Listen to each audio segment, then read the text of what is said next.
الحمد لله رب العالمين الصلاة والسلام على نبينا محمد وعلى آله وصحبه أجمعين أما بعد وعن أبي هريرة رضي الله تعالى عنه قال قال رسول الله صلى الله عليه وسلم من نسي وهو صائم فأكل أو شرب فليتم صومه فإنما أطعمه الله وسقاه متفق علیہ۔ یہ حدیث روزے کے باب میں ابھی پڑھی گئی، یہ بھول چوک سے کھانے پینے کے حکم کو بتاتی ہے کہ اگر کوئی آدمی روزے کی حالت میں، فرض روزے کی حالت میں یا نفل روزے کی ہی حالت میں اگر بھول چوک سے کھا پی لے، کچھ کھا لیا، اس کے بعد اس کو یاد آیا کہ یہ روزے سے ہے، ایک دو گھونٹ پانی پی لیا، پھر یاد آیا کہ وہ روزے سے ہے، تو کیا کرے؟ وہ روزہ توڑ دے یا روزہ اپنا مکمل کرے۔ حضرت ابو ہریرہ رضی اللہ عنہ فرماتے ہیں کہ رسول اللہ صلی اللہ علیہ وسلم نے فرمایا، جو بھول جائے درا حال ہے کہ وہ روزے سے ہو اور کھا لے یا پی لے، پینے کا تعلق ہے پانی سے یا شربت سے، جو لیکوئڈ ہوتی ہے، پتلی چیز ہوتی ہے، اس کو پیا جاتا ہے، اور کھانے والی چیز تو گاڑھی ہوتی ہے، تو بہرحال کھانا اور پینا تو سب آپ جانتے ہی ہیں۔ تو اگر بھول چوک سے روزے کی حالت میں وہ بھول گیا کہ وہ روزے سے، آج اس کا روزہ ہے اور اس میں بھول چوک سے کچھ کھا لیا، پھر یاد آیا، یا کچھ پی لیا اس کے بعد یاد آیا، یا پی رہا تھا کہ یاد آیا، تب ایسی صورت میں کیا کرے؟ آپ نے کہا فَلْيُتِمَّ صَوْمَهُ، چاہیے کہ وہ اپنا روزہ مکمل کرے، وہ مکمل کرے۔ فَإِنَّمَا أَطْعَمَهُ اللَّهُ وَسَقَاهُ، کیونکہ اللہ ہی نے اس کو کھلایا اور اللہ ہی نے اس کو پلایا، یعنی یہ بھول چوک کی غلطی اس کی طرف منسوب نہیں ہوگی، کیونکہ غلطی اس وقت ہوتی ہے جب آدمی کھانے پینے میں جان بوجھ کے کرے، جان بوجھ کے اگر کھایا پیا ہے تو غلطی آپ نے کی۔ جو چیز بھول گئے اس کے لیے کوئی ملامت آپ کے اوپر نہیں ہے، یعنی غلطی کی نسبت آپ کی طرف نہیں ہوگی اور آپ پر کوئی گناہ نہیں ہوگا اور آپ کے روزے میں کوئی ثواب میں کمی نہیں ہوگی۔ اللہ نے کھلایا اور پلایا آپ کو، یہ سمجھ لیجیے، سمجھ لیں گے؟ تو اس میں اللہ تعالیٰ کی طرف سے رحمت دیکھیے کہ انسان کا مواخذہ بھول چوک پر اللہ نہیں کرتا۔ بھول چوک سے اگر کوئی غلطی ہو جائے تو انسان پر اس کا گناہ نہیں ہے، لیکن یہ اس چیز کے تعلق سے ہے جو غلط ہے، منع ہے، غلطی سے کر دیا، جیسے روزے کی حالت میں کھانا پینا منع تھا، یا مان لیجئے کہ صاحب نماز کی حالت میں بولنا منع ہے، لیکن اچانک سے کوئی لفظ بولا گیا مجھ سے، احساس نہیں رہا کہ ہم نماز میں، اللہ معاف کرے گا۔ لیکن جو چیز شریعت کا حکم ہے کرنے کا، اگر وہ آپ بھول گئے تو جب آپ کو یاد آئے گا تو کرنا ہوگا۔ مثال کے طور پر آپ بھول گئے کہ آج آپ نے ظہر کی نماز پڑھی، یہ بھول گئے، عصر کی نماز پڑھنے کے بعد آپ کو یاد آیا کہ آج تو ظہر کی نماز پڑھائی نہیں ہم نے، تو اب یہ نہیں کہ عصر کی نماز ہو گئی ہے تو آپ کی نماز وہ ختم ہو گئی، بلکہ ذمہ داری ہے آپ کے اوپر کہ اس کو مکمل کرے، اس کو قضا کرے۔ اسی نبی صلی اللہ علیہ وسلم نے فرمایا من نام عن الصلاۃ او نسیہا فلیصلیھا اذا ذکرھا، اگر کوئی بھول کر کے نماز چھوڑ دے یا سویا رہ جائے، کسی نے جگایا نہیں، تو جب اس کو یاد آئے یا جب وہ نیند سے بیدار ہو وہی وقت اس کی نماز کا ہے۔ یہ نہیں کہ ٹائم پاس ہو گیا تو اب ہو گیا ختم، نہیں، آپ کو وہ کرنا ہوگا، سمجھا؟ لیکن جس چیز سے شریعت نے منع کیا ہے، آپ اس سے جاہل ہیں، ناواقف ہیں، نہیں جانتے ہیں کہ شریعت میں یہ ناجائز ہے، یا جانتے تو تھے کہ یہ ناجائز ہے لیکن بھول گئے آپ، تو بھول چوک کی حالت میں یا جہالت کی بنیاد پر اگر کوئی شریعت کی منع کردہ چیزوں کا ارتکاب کر لیتا ہے تو اللہ تعالیٰ اس کے اوپر گناہ نہیں لکھتا ہے، معاف۔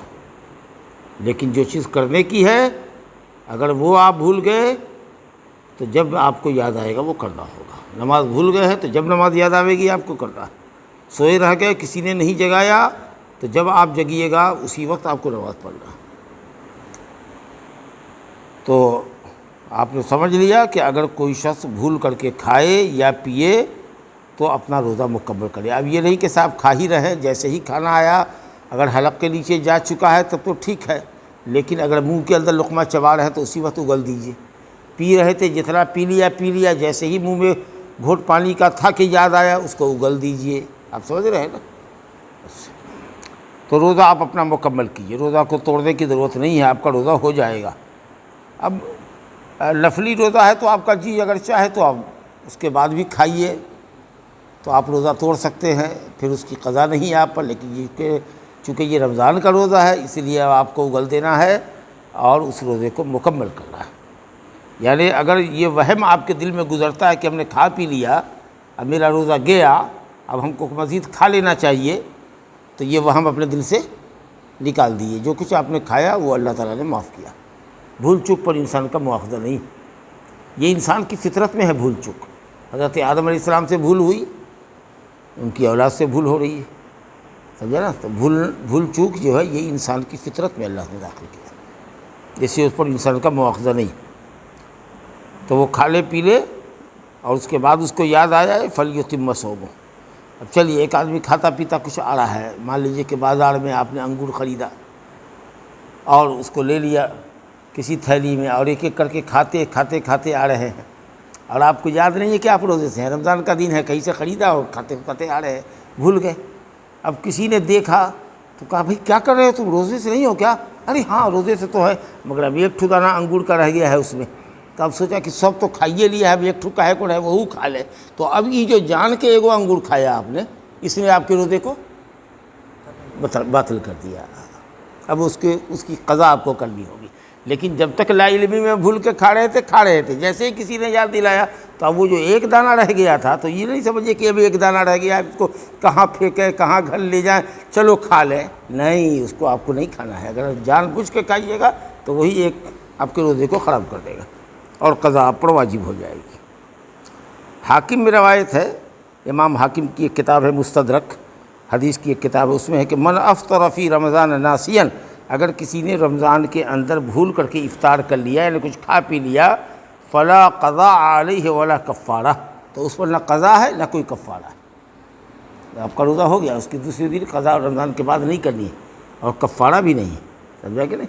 ہاں, وہ صحیح, حدیث صحیح ہے. اب اس میں علماء کے درمیان کھانے پینے کے سلسلے تو ٹھیک ہے, لیکن اگر خدا نخواستہ کوئی شخص مجامعت کر لے, بیوی کے ساتھ صحبت کر لے, یا کہے کہ میں نے بھول چک کے کیا, تو وہ علماء کہتے ہیں, بعض علماء کہتے ہیں کہ یہ بات نہیں مانیں گے, کیونکہ بہرحال بیوی سے مجامعت کرنے میں دونوں میاں بیوی شریک ہوتے ہیں. آپ بھولے ہوئے تھے کہ آپ کی بیوی بھی بھولی ہوئی تھی, اس نے آپ کو یاد نہیں دلایا, آپ رکے نہیں. لیکن چلیے خدا نخواستہ اگر دونوں کہے کہ ہم دونوں بھول گئے اور اس کے بعد مجامعت ہو گئی یا درمیانے مجامعت یاد آیا, تو کیا روزہ ہوگا کہ نہیں ہوگا؟ یہ حدیث کریے کہ چونکہ بھول چک ہوئی ہے اور واقعی اللہ جان رہا ہے اور تم سچے ہو دونوں میاں بیوی اپنے دعوے میں کہ تم سے بھول ہوئی, بالکل نہیں یاد رہا, تب آپ کو نہ قضا ہے نہ کفارہ ہے. لیکن اس کے بعد بھی آپ مسلسل جاری رہے مجامعت میں, سلسلہ آپ کا قائم رہا, تو بہت سخت گناہ ہے, اور یہ کہ صاحب اس روزے کی قضا بھی کرنی پڑے گی, اور 2 مہینہ رمضان کے بعد 2 مہینہ لگاتار روزہ رکھنا پڑے گا. اور اگر عورت کی بھی رضامندی اگر اس میں شامل ہے تو دونوں کو 2 مہینہ روزہ رکھنا پڑے گا, بیچ میں ایک دن بھی روزہ نہیں توڑے گی. اللہ کہ حائضہ ہو تو روزہ نہیں رکھے گی, یا آپ سفر کر لیں تو روزہ توڑ لیں. بہت مطلب یہ ہے کہ کفارہ بہت سخت ہے. ایک غلام آزاد کرے, اگر تو غلام نہیں ہے, 2 مہینہ لگاتار روزہ رکھے, لگاتار جان بوجھ کے ایک روزہ بھی اگر کھائے گا تو جو روزہ اگر رکھے ہوا ہے سب باطل. اور اگر اس کی بھی طاقت نہیں ہے تو 60 مسکین کو کھانا کھلانا ہوگا. اللہ اکبر. بہرحال یہ بات بھول چک میں آ گئی کہ اگر بھول چک میں اگر یہ معاملہ ہو جائے تو کیا, تو کچھ لوگ کہتے ہیں کہ نہیں یہ دعویٰ ہی غلط ہوگا, ہم مانیں گے نہیں کہ یہ بھول چک سے بھی ایسا ہو سکتا ہے. لیکن اگر ریئر نادر کبھی ایسا ہو کسی کے ساتھ اور وہ دونوں میاں بیوی اللہ سے ڈرتے ہوئے یہ کہے کہ ہم سے بھول چک ہو گئی, تو پھر جیسے ہی ان کو یاد آئے گا دونوں کو ایک دوسرے سے الگ ہونا ہوگا, اور انشاءاللہ تعالیٰ اس پر کوئی قضا اور کفارہ لازم نہیں ہے, کیونکہ بھول چک کا حکم آپ نے سن لیا. حدیث میں ہے کہ جس نے بھی رمضان میں افطار کیا بھول چک کر کے, نہ اس کی قضا ہے نہ کفارہ ہے. لفظ کفارہ بتا رہا ہے کہ یہ مجامعت کے سلسلے میں, کیونکہ اگر کوئی جان بوجھ کے کھا پی لیتا ہے تو اس پر کفارہ نہیں ہوتا ہے, صرف قضا ہوتی ہے. گنہگار ہوتا ہے, قضا ہوتی ہے. کفارہ صرف ایک ہی صورت میں واجب ہوتا ہے, جبکہ رمضان میں آدمی بیوی سے جان بوجھ کر کے یاد رکھتے ہوئے مجامعت کرے. سمجھا کہ نہیں؟ اور عورت اگر مجبور کر دی گئی ہے، وہ انکار کر رہی ہے، لاکھ انکار کر رہی ہے، لیکن مرد پر جنون سوار ہے شہوت کا، اور زبردستی بیوی کے ساتھ وہ صحبت کر رہا ہے اور اس کو مار رہا ہے، پیٹ رہا ہے، طلاق دینے کی دھمکی دے رہا ہے، وہ مجبور ہو کر کے اس کی بات مانتی ہے، تو یہ کفارہ اور قضا اس مرد پہ لگے گا۔ عورت کے اوپر صرف روزے کی قضا، ایک روزے کی قضا کرے گی، کفارہ اس کو دینا نہیں ہے، کیونکہ وہ مجبور کر دی گئی۔ ہاں، وہ مسئلہ آئے گا اپنی جگہ پر۔ چلیے صاحب، یہ تو ہو گیا کھانے پینے کے تعلق سے کہ بھول چوک سے اگر کھا پی لے اور آدمی کو یاد آ جائے تو رک جائے، انشاءاللہ اس کا روزہ ہو گیا۔ آگے حدیث دیکھیے۔ وعن ابی ہریرہ رضی اللہ تعالی عنہ قال قال رسول اللہ صلی اللہ علیہ وسلم من زرعه القيء فلا قضاء عليه ومن استقاع فعليه القضاء رواه الخمسہ وعلہ احمد وقواه الدارقطنی۔ کہتے ہیں ابو ہریرہ رضی اللہ عنہ سے روایت ہے، یہ حدیث بھی انہی سے ہے، انہوں نے کہا کہ رسول اللہ صلی اللہ علیہ وسلم نے فرمایا من زرعه القيء من غلبه القيء، جس کو قے غالب آ گئی، جس پر قے غالب آ گئی، یعنی خود بخود قے ہو گیا، خود بخود قے ہو گیا، تو اب بھر پیٹ بھی اگر بھر منہ بھی آوے اور کئی مرتبہ بھی آوے تو اس کا روزہ باقی ہے، کیونکہ خود بخود قے آ گئی۔ تو یہ نہیں کہ قے آ گئی تو روزہ توڑ لیا، لیکن اگر قے کیا ہے آپ نے، ومن استقاع، لیکن جس نے قے کیا ہے، جان بوجھ کے قے کیا ہے، تو اس کے اوپر قضا ہے، روزہ ٹوٹ جائے گا۔ اب قے کرنے کی شکل کیا ہو سکتی ہے؟ کچھ ایسی چیزوں کی، گندی چیزوں کا ذکر کیا کہ طبیعت بھین آئی اور پیٹ میں ایک بھونچال آیا، اور آپ کو کون بولا تھا گندی چیز کا بولنے کے لیے؟ گندی چیز کا ذکر کرتے کرتے کرتے سنتے آدمی اس کو ابکی آ جاتی ہے۔ گندی چیز کو دیکھ رہے ہیں آپ، بار بار دیکھ رہے ہیں غلاظت کی طرف، یہاں تک کہ آپ کی طبیعت بھین آئی اور ہوا، یہ کیوں آپ نے کیا؟ یا اسی طریقہ سے آ کر رہے ہیں، حلق کے اندر انگلی ڈال رہے ہیں اور قے کر رہے ہیں، تو آپ پر جرمانہ لگے گا کہ آپ کا روزہ ٹوٹ گیا۔ آنت کو نچوڑ رہے ہیں ایسے یوں داب رہے کہ ایک دفعہ ڈکاڑ آوے اور اس کے ساتھ کھانا باہر آ جائے۔ تو جو معدے کے اندر کھانا پینا ہے، اگر اس کو آپ کسی طرح کی کوئی گندی بات کر کے، ناپسندیدہ بات کر کے، جس سے طبیعت آدمی کی بھین آ جاتی ہے، کوئی ایسی بدبو سونگھ لیا جس کی وجہ سے آپ کو یہ ایسے کیفیت بنی، یا غلاظت کو دیکھ کر کے آپ کی طبیعت بھین آ گئی اور آپ نے قے کر دیا، یا ہاتھ میں انگلی ڈال کر کے آپ نے قے کر دیا، تب تو آپ کا روزہ گیا۔ لیکن کچھ نہیں ہے، نارملی آپ تھے اور ایک ہی مرتبہ آپ کو بھونچال آیا اور الٹی ہو گئی، خوب الٹی ہو گئی، تو اس سے آپ کا روزہ کہیں نہیں ٹوٹتا، یاد رکھیے گا، چاہے بھر منہ ہو کہ کم منہ ہو۔ کچھ لوگ کہتے تھوڑا ہو تو کوئی حرج نہیں، لیکن بڑ منہ آوے تو ٹوٹ جائے گا، نہیں، چاہے پورا کا پورا پیٹ خالی ہو جائے کوئی حرج نہیں۔ لیکن چلیے، اب قے تو ہو گیا آپ کو 10 بجے، کلی آپ نے کر لیا، پانی نہیں پینا ہے، خالی کلی کر کے پھینک دینا ہے۔ 2 بجے جا کر کے آپ کی طبیعت بہت کمزور ہو گئی، جو کچھ پیٹ میں تھا سب نکل گیا تھا، اب پیٹ میں کچھ ہے یہ نہیں، اب آدمی انتہائی کمزور ہو گیا، تکلیف محسوس کر رہا ہے، لگ رہا ہے کہ شام ہوتے ہوتے مر جائے گا کہ کیا ہوگا۔ اگر اس طرح کی کیفیت ہو گئی ہے تب آپ کھانا کھا لیجیے۔ اگر آپ کو نقصان پہنچنے کا ڈر ہے یا ہلاکت میں پڑنے کا ڈر ہے تو آپ روزہ توڑ لیجیے، کیونکہ اب آپ رکھنے کے قابل نہیں رہ گئے، سمجھا کہ نہیں، اور اس روزے کی آپ کو قضا کرنا ہے۔ تو معلوم ہوا کہ خود بخود اگر قے آتی ہے تو آدمی کا روزہ نہیں ٹوٹتا ہے، الا یہ کہ آدمی بہت کمزوری محسوس کرے، تو اپنے آپ کو تکلیف سے بچانے کے لیے، موت سے بچانے کے لیے اپنے آپ کو اگر وہ کھا لیتا ہے تو گناہ نہیں ہوگا، البتہ اس روزے کی قضا ہوگی۔ لیکن اگر جان بوجھ کر کے قے کرتا ہے، ابکائی لاتا ہے، قے کرتا ہے، خاص کر کے گندی باتوں کا، پیشاب پیخانہ بدبودار چیزوں کا ذکر کرتا ہے کہ بولتے بولتے یا سننے والے کو ابکائی آیا جائے اور وہ کرتا ہے، تو اس کو قضا دینی پڑے گی، اس پر قضا ہے، کفارہ نہیں ہے۔ چلیے، اب یہ قے کا مسئلہ لوگ پوچھتے ہیں، بولی صاحب قے ہو گیا کہ کر لیے؟ اگر کہہ نہیں ہے خود بخود ہو گیا تو الحمدللہ کچھ نہیں، کوئی فرق نہیں، کلی کر کے رہ جاؤ، روزہ ہو گیا۔ اور اگر قے کیا ہے آپ نے تو آپ کا روزہ گیا، اس کے بدلے میں آپ کو ایک روزے کی قضا کرنی پڑے گی۔ آئیے، سفر کی حالت میں روزہ رکھنا چاہیے کہ نہیں چاہیے، کیا حکم ہے مسافر کا، اس سلسلے میں دیکھیے حدیث ہے۔ وعن جابر بن عبداللہ رضی اللہ تعالی عنہما، جابر اور اس کے والد عبداللہ دونوں صحابی ہیں، اس لیے رضی اللہ عنہما، اللہ ان دونوں سے راضی ہے، انصاری صحابی۔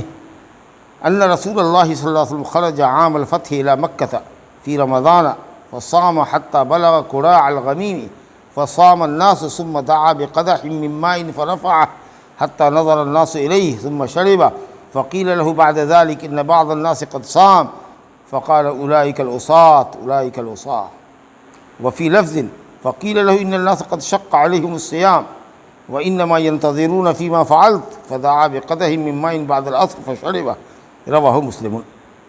حضرت جابر بن عبداللہ انصاری رضی اللہ عنہ کہتے ہیں کہ رسول اللہ صلی اللہ علیہ وسلم فتح مکہ کے سال نکلے مکہ، کچھ دن رمضان کا روزہ رکھ لیا اور اس کے بعد آپ نکلے مکہ کے لیے.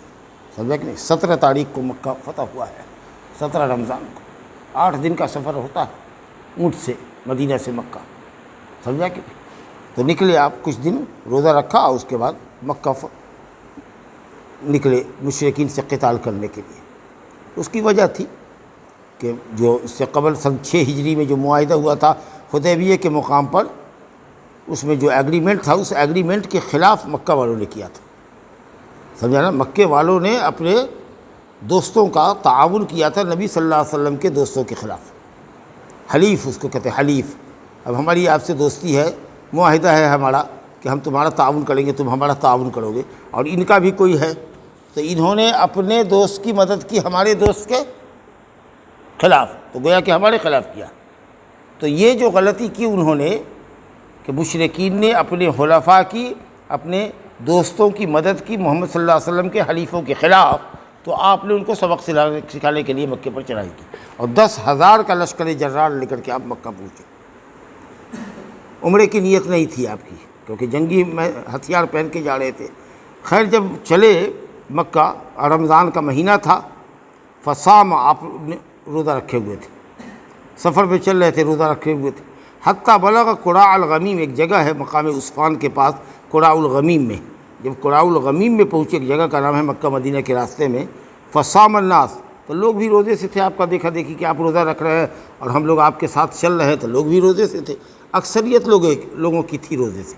کچھ لوگ افطار بھی کیے ہوئے تھے، کیونکہ بعض حدیث میں ہے کہ ہم لوگ چلے تو کچھ ہم میں کے روزے سے تھے، کچھ ہم میں افطار والے تھے، لیکن اکثریت روزے داروں کی تھی.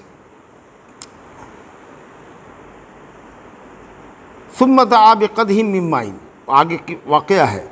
ایک شخص یا کچھ شخص آئے نبی صلی اللہ علیہ وسلم کی خدمت میں اور کہا یا رسول اللہ، جو لوگ آپ کے ساتھ روزے سے ہیں وہ بہت پریشانی محسوس کر رہے ہیں، روزے میں مسافرت میں چل رہے ہیں، سفر ہے، چلچلاتی ہوئی دھوپ ہے، عرب کی گرمی ہے، بہت پریشان ہے، ہلکان ہوئے جا رہے ہیں. سمجھا کہ نہیں؟ لیکن وہ آپ کا دیکھا دیکھی روزہ رکھ رہے ہیں، کیونکہ آپ روزے سے ہیں، کیسے وہ افطار کریں؟ وہ انتظار میں ہے کہ نبی صلی اللہ علیہ وسلم کیا کرتے ہیں.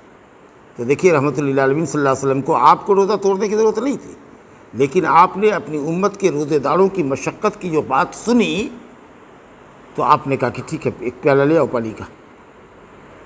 اور عصر کی نماز ہو چکی تھی، اب اس کے بعد وقت ہی کتنا رہتا ہے. یہ نہ کہا کہ نہیں مکمل کر لیتے ہیں، مکمل کر لیتے جاؤ. کہا لوگ ہلکان ہو رہے ہیں، برداشت سے باہر ہو رہا ہے. آپ نے عصر کی نماز کے بعد اونٹنی پر چڑھ کر کے پیالہ کو اٹھایا، اونٹنی پر چڑھ کر کے آپ پیا، تاکہ سارا مجمع دیکھے کہ آپ روزہ توڑ رہے ہیں. سمجھا؟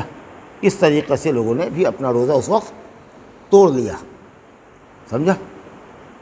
کچھ لوگوں کے متعلق معلوم ہوا کہ نہ ابھی انہوں نے روزہ نہیں توڑا، انہوں نے یہ سوچا ہوگا کہ اب تو تھوڑا سا وقت رہ گیا ہے، ہم برداشت کر لیتے ہیں، ہم روزہ رکھ لیتے ہیں. تو آپ نے فرمایا اولئک العصاۃ اولئک العصاۃ، وہ لوگ نافرمان ہیں، وہ لوگ نافرمان ہیں، یعنی ہمارے حکم کی مخالفت کرنے والے. نافرمانی 2 طرح سے ہوتی ہے، ایک تو حکم کی، جو واجب ہے اس کی مخالفت کیجئے، مت کیجئے، واجب کو ترک کر دیا، یا حرام کا ارتکاب کر لیا، حرام کام کر لیا تو مخالفت کیا، یا جو واجب ہے اس کو چھوڑ دیا تو شریعت کی مخالفت کیا. شریعت کی مخالفت 2 طرح سے ہوگی نا. ہاں، شریعت نے کہا نماز پڑھو، نہیں پڑھتے ہو تو یہ معصیت ہے. شریعت نے کہا کہ شراب مت پیو، شراب پیتے ہو تو یہ مخالفت ہوئی. تو جس کام سے شریعت نے منع کیا اس کو کرتے ہو تو یہ مخالفت ہوئی، اور جو کام کرنے کے لیے ہے اس کو چھوڑتے ہو تو یہ مخالفت ہے. تو آپ نے کہا کہ یہ مخالفت ہے، باوجود اس کے کہ وہ مشقت میں ہے، جان پر بنائی ہے ان کے، اور میں نے ان کی خاطر روزہ توڑ لیا اپنا، تاکہ امت پر آسانی ہو جائے، اور پھر بھی وہ ضد پہ تلے ہوئے کہ نہ ہم اپنا روزہ مکمل کریں گے. آپ نے فرمایا کہ وہ نافرمان ہے، وہ نافرمان ہے. وہی یہاں دوسری حدیث کے اندر آیا ہے مسلم شریف کے اندر کہ کہا گیا آپ سے کہ لوگوں پر روزہ بہت مشکل گزر رہا ہے، لوگ انتظار میں ہیں کہ آپ کیا کرتے ہیں. تب آپ نے لوگوں کی خاطر پانی منگوایا پیالے میں، اور عصر کے بعد آپ نے پی کر کے اپنے روزے کو توڑ لیا، جو میں نے آپ کو بتایا۔ تو اس سے کیا سمجھ میں آیا کہ آدمی حالت سفر میں روزہ رکھ بھی سکتا ہے اور افطار کر بھی سکتا ہے۔ اللہ تعالیٰ نے بھی کہا ہے فَمَنْ كَانَ مِنْكُمْ مَرِيضًا أَوْ عَلَىٰ سَفَرٍ فَعِدَّةٌ مِّنْ أَيَّامٍ أُخَرَ، رخصت ہے کہ اگر بیمار ہو یا سفر کی حالت میں ہو تو روزہ توڑ لو، بعد میں کبھی روزہ رکھ لینا اگلے سال تک، اگلے رمضان تک، لیکن جتنا جلدی کر لو اچھا ہے، تاکہ تمہارا واجب ادا ہو جائے، معلوم نہیں موت ہو جائے۔ تو اس لیے اپنی قضا کو، روزے کی قضا کو جلد مکمل کرو۔ بہرحال لیکن اگر کوئی شخص چاہے کہ ہم رمضان میں روزہ رکھ لیں، کوئی زیادہ مشقت کی بات ہمارے لیے نہیں ہے، سفر میں ہے تو بھی کیا ہوا، ہم روزہ رکھ لیتے ہیں، تو اس کے لیے روزہ رکھنا جائز ہوا کہ نہیں ہوا؟ بعض علماء کہتے ہیں کہ نہیں، سفر میں اگر روزہ رکھے گا تو حرام ہے، اور رکھے گا بھی تو باطل ہوگا، اس کو قضا کرنا پڑے گا۔ علماء ظاہریہ ہے، یہ غلط ہے یہ قول، کیونکہ دیکھیے تو نبی صلی اللہ علیہ وسلم نے کچھ دن تو روزہ ہی رکھا نا، مقام قرائے غمیم پر پہنچے تب کئی دن کے بعد آپ نے روزہ توڑا ہے، سمجھا کہ نہیں؟ تو مسافر روزہ رکھ سکتا ہے، لیکن ہاں اگر مشقت کا باعث ہے روزہ تو توڑ لینا افضل ہے، کیونکہ اللہ نے رخصت دی ہے، اس سے فائدہ اٹھاؤ، یہ اللہ تعالیٰ کی نعمت ہے، کیوں اس سے فائدہ نہیں اٹھاتے ہو؟ سمجھا کہ نہیں؟ اور اگر ضرورت ہے روزہ توڑنے کی، ایک دم ہلکان ہو، پسینے سے شرابور ہے، کانٹا حلق میں چبھ رہا ہے، دو کو ٹیشی اٹھائے ہوئے ہیں، بچہ کو الگ کندھے پہ سنبھالے ہوئے ہیں اور چل رہے ہیں روزے میں، بھئی کیا بات ہے بھئی، روزے سے ہے، بے وقوف کہیں کا روزہ توڑو، مشقت پر مشقت برداشت کرا ہے، تکلیف پر تکلیف چڑھا ہے، بلکہ ایسے وقت میں روزہ رکھنا گناہ کا کام ہوگا، بے ہوش ہو کے گر پڑے گا تو اگر مشقت لگ رہی ہے تو روزہ توڑ لینا افضل ہے، اور اگر تکلیف ہو رہی ہے تو روزہ توڑنا ضروری ہے۔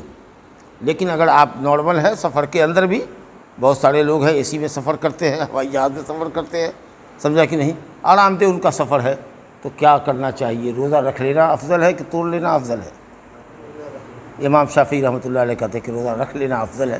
ایک تو یہ کہ رمضان کا مہینہ ہے، دوسرے کہ سب لوگ روزہ رکھ رہے ہیں، تو لوگوں کے ساتھ روزہ رکھنے میں یہ مشکل عبادت بھی آسان ہو جاتی ہے، بعد میں پورا کرنا مشکل ہوتا ہے، اور کبھی کبھی آدمی اتنی سستی اور کاہلی کا شکار ہو جاتا ہے کہ 2-3 روزے بھی اس سے سال بھر میں رکھنا اس کو پار نہیں لگتا ہے، سمجھا نا؟ تو اس لیے اگر روزہ رکھنے میں کوئی تکلیف نہیں ہو، سہولت ہے تو روزہ رکھ لیں۔ لیکن امام احمد رحمۃ اللہ علیہ فرماتے ہیں کہ نہیں، افطار کر لینا ہر حال میں افضل ہے، چاہے اے سی میں سفر کرو کہ کتنے آرام دہ سفر ہو، مسافر ہو تو روزہ توڑ لو، یہ افضل ہے، سمجھا؟ اور امام مالک رحمۃ اللہ علیہ کہتے ہیں کہ افضل کچھ نہیں ہے، چھوڑ دو مسافر کے اوپر، اس کو جو اچھا لگے وہی اس کے لیے افضل ہے،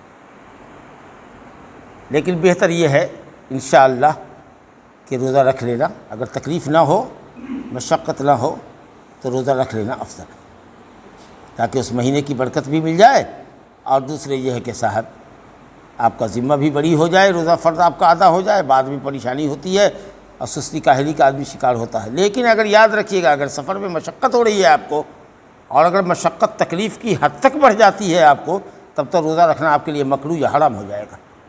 اگر مشقت ہو رہی ہے تو توڑ لیجیے، اب روزہ رکھ رہے ہیں تو مکروہ ہے، لیکن بہت تکلیف پر تکلیف آپ سہ رہے ہیں مگر روزہ نہیں توڑ رہے ہیں تو یہ آپ گناہ کر رہے ہیں۔ چلیے ایک حدیث اور پڑھتے ہیں، اسی موضوع کی ہے۔ وعن حمزة بن عمرو الأسلمي رضي الله عنه أنه قال يا رسول الله إني أجد بي قوة على الصيام في السفر فهل علي جناح؟ فقال رسول الله هي رخصة من الله فمن أخذ بها فحسن ومن أحب أن يصوم فلا جناح عليه، رواه مسلم، وأصله في المتفق عليه من حديث عائشة أن حمزة بن عمرو سأل۔ حمزہ ابن عمرو الاسلمی رضی اللہ عنہ صحابی ہیں، 80 سال کی عمر میں، کہتے ہیں 61 ہجری میں ان کا انتقال ہوا ہے۔ انہوں نے کہا یا رسول اللہ، میں اپنے اندر قوت پاتا ہوں روزہ رکھنے کی سفر میں بھی۔ اصل میں یہ آدمی اونٹ ہکایا کرتا تھا، اونٹ کرائے پر لگاتا تھا، اگر کسی کو جانا ہے کہیں، دربھنگہ چل رہا ہے مثال کے طور پر، کہا بیٹھیے کرائے پر اونٹ لے لیا، 100 روپیہ لیں گے، آپ کو پہنچا دیں گے، تو اب اونٹ کو ہکا کے جا رہا ہے یا اس کی لگام پکڑے ہوا ہے لے کے جا رہا ہے، گیا بھی چلا بھی آیا اونٹ پر بیٹھ کر کے، بھاڑا ڈھو رہا ہے، کرائے پر اونٹ لوگوں کو کرائے پر دیتا تھا اور اس کو لے کر کے جاتا تھا ایک جگہ سے دوسری جگہ۔ اور اتفاق سے جب اس کا یہی پیشہ تھا، جیسے کوئی ڈرائیور ہے مکہ مدینہ مکہ مدینہ مکہ مدینہ کرتا ہے، رمضان کے اندر بھی عمرہ کرانے کے لیے لوگوں کو لے جاتا ہے، لے آیا لے گیا، تو اب وہ مسافر ہے، تو اس مسافر نے یہ کہا کہ یا رسول اللہ میں تو لوگوں کو سواری کراتا ہوں اپنے اونٹ پر، اور رمضان کا مہینہ بھی آ جاتا ہے اور میرے پاس طاقت ہے کہ میں روزہ رکھوں، فہل علیہ جناح، تو کیا مجھ پر کوئی حرج ہے اگر میں روزہ رکھوں؟ تو کیا مجھ کو کوئی گناہ لگے گا اگر میں رکھوں تو؟ کیونکہ اللہ تعالیٰ نے سفر میں تو رخصت دیا ہے، لیکن اگر میں اس رخصت پر عمل نہ کروں اور روزہ رکھنے کی مجھ کو طاقت ہو اور میں رکھوں تو کیسا رہے گا؟ تو آپ صاحب نے کیا فرمایا؟ کہا ہے رخصت من اللہ، یہ اللہ کی طرف سے رخصت ہے، آسانی ہے مسافر کے لیے اور مریض کے لیے۔ روزہ رمضان کا چھوڑنے کی اللہ کی طرف سے رخصت ہے، آسانی۔ اگر تم اس رخصت کو استعمال کرتے ہو، رخصت سے فائدہ اٹھاتے ہو، فمن اخذ بها، جس نے رخصت پر عمل کیا، فحسن، تو اس نے اچھا کیا۔